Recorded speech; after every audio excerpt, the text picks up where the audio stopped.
இங்கே இவர் editor league பண்ணியிருப்பாரோ, producer league பண்ணியிருப்பாரோ அப்படிங்கிறதோ, இல்லை இந்த கட்சி லீக் பண்ணியிருக்குமோ, இல்லை அந்த கட்சி லீக் பண்ணியிருக்குமோ, இப்படி விவாதத்தை வைக்கிறதுக்கு இந்த படத்தோட இதை இங்கே யூஸ் பண்ணக்கூடாது யாரும்.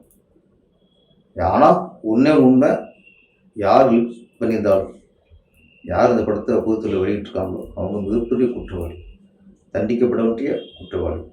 அதை கண்டிப்பாக காவல்துறை விசாரித்து அந்த குற்றவாளியை கண்டுபிடிச்சி யாராக இருக்கட்டும், யாராக இருந்தாலும் சரி, எவ்வளோ பெரிய ஆளாக இருந்தாலும் சரி, இல்லை சின்ன ஆளாக இருந்தாலும் சரி, குற்றவாளி தான், அவங்களுக்கு தண்டனை வாங்கி கொடுக்கணுங்கிறது தான் நம்மளோட எண்ணம்.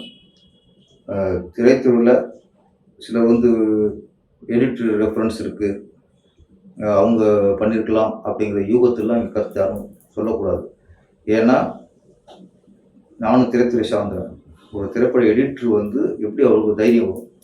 இத்தனை ஒரு பட்ஜெட்டை அவர் நாளைக்கு சினிமாவில் இருக்கணும், அவர் சினிமாவில் தொடர்ந்து எடிட்டராக அவர் பணிபுரியணும். ஒரு எடிட்டருக்கு இந்த மாதிரிலாம் ஒரு அக்யூஸ் பண்ணுற வேலையெல்லாம் ஒரு எடிட்டர் எப்படி பண்ணுவார்? அந்த தைரியம் அப்படி எப்படி வரும் முதல்ல?